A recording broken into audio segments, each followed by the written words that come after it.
Hi students, ఈరోజు real numbers exercise 1.3 question number 4 చూద్దాం. Express the following decimal numbers in p by q form and write the prime factors of q. What do you observe? Okay, so ఇది third bit 43.12 bar. Okay, so 12 bar అంటే మళ్ళీ వస్తుందని దాని అర్థం అనమాట. Okay, అంటే 43.12 ఇలా వెళ్తూనే ఉంటుంది.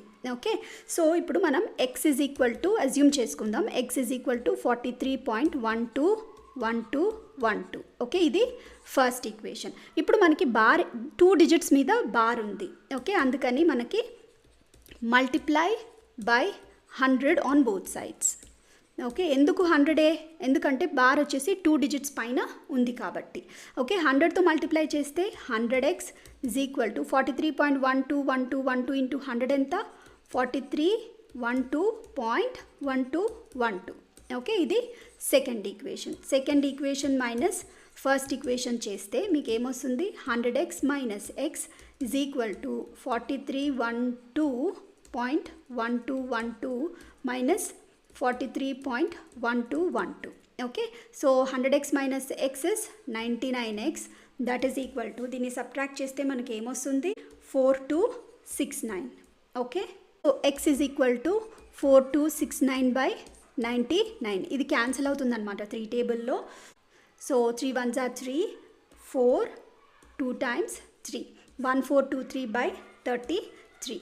So that is equal to 1423/3 into 11. Okay, so ఇప్పుడు x is equal to p by q form అయితే ఇక్కడే వచ్చేసింది. Okay, this is your p by q form. ఇప్పుడు q ఎలా ఉంది చూడండి, 3 ఇంటూ 11. ఓకే, ఇది డినామినేటర్ ఎప్పుడు 2m కానీ లేకపోతే 5n కానీ లేకపోతే బోత్ 2m 5n ఫామ్లో ఉండాలన్నమాట. ఓకే, సో ఇది వచ్చేసి 3 ఇంటూ 11, ఎక్కడే కానీ 2 కానీ 5 కానీ లేదు డినామినేటర్లో. సో అలాంటప్పుడు మీరు ఏం రాయాలంటే 1423/3 into 11 is not in the form of 2m 5n. Okay, so 1423/3 into 11 is a non-terminating. Okay, ఇది కంప్లీట్గా రాయాలి ఎగ్జామ్లో. Okay, non-terminating and repeating decimal. Okay, ఒకవేళ 2m 5n ఫామ్లో ఉంటే it is a terminating decimal, అలా లేకపోతే it is non terminating and repeating decimal. Okay, so next question చూద్దాం. ఇప్పుడు ఫోర్త్ బిట్ చూద్దాము, 0.63 బార్. ఓకే, సో 63 బార్ అంటే మళ్ళీ 6363 అని రాసుకోవాలన్నమాట. ఓకే, రిపీట్ అవుతుంది. So x is equal to 0.636363. Okay, so ఇది first equation. Multiply by 100 on both sides. ఎందుకంటే మనకి 2 డిజిట్స్ పైన బార్ ఉంది కాబట్టి 100. ఇదే 3 డిజిట్స్ మీద బార్ ఉంటే 1000. Okay, multiply by 100 on both sides. Okay, so 100x is equal to 63.6363. Okay, ఇది సెకండ్ ఈక్వేషన్. ఓకే, ఎప్పుడైనా ఇలాంటి బార్ క్వశ్చన్స్ అంటే 0.63 బార్ని p by q ఫామ్లో రాయండి అని అడిగితే ఇదే మెథడ్ యూజ్ చేయాలి మీరు, ఇంకా వేరే మెథడ్ ఏం లేదు. ఓకే, సో 63 బార్ వస్తేనే ఈ మెథడ్ ఫాలో అయిపోండి మీరు. Okay, so 100x is equal to 63.6363. ఇప్పుడు second equation minus first equation. So that is equal to 100x minus x is equal to 63.6363 minus 0.6363. That is equal to 99x is equal to 63 minus 0 is 63.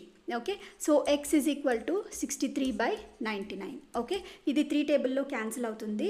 21/33, that is nothing but 21/3 into 11. Okay, ఇది వచ్చేసి మనకి p by q form. Okay, క్వశ్చన్లో అడిగిన first part ఇదే, p by q ఫామ్లో రాయమన్నారు కదా. So మనకి p by q form వచ్చేసింది. ఇప్పుడు మనం ప్రైమ్ ఫ్యాక్టర్స్ ఆఫ్ q రాయాలి.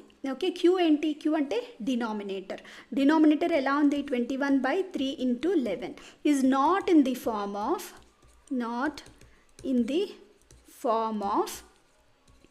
2m 5n. ఓకే, సో డినామినేటర్లో 2 లేదు, 5 లేదు, అలాగని 2 లేవు. సో అందుకని 21/3 into 11 is a non terminating. Okay, so non terminating and repeating decimal. Decimal. Okay, ఈ స్టెప్ ఖచ్చితంగా రాయాలి. Okay, so 21/3 into 11 is not in the form of 2 power n, 5 power n. So it is a non-terminating and repeating decimal. Okay, so as a general rule మీకు నేను ఒకటి చెప్తాను. అదేంటంటే, so డినామినేటర్లో అంటే డినామినేటర్ 2 power m, 5 power nలో ఉన్నప్పుడు, okay, so denominator ఈ ఫామ్లో ఉంటే ఖచ్చితంగా ఏంటది terminating.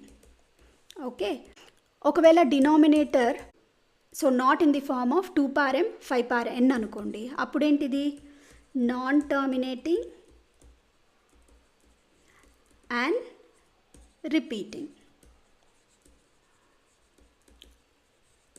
Okay, so denominator 2 power m, 5 power nలో ఉంటే టర్మినేటింగ్, ఒకవేళ లేకపోతే non terminating and repeating. Okay, so ఈ పాయింట్స్ మీరు గుర్తుంచుకోవాలి. ఓకే, సో వీడియో నచ్చితే లైక్ చేయండి, సబ్స్క్రైబ్ చేసుకోండి. Thank you so much.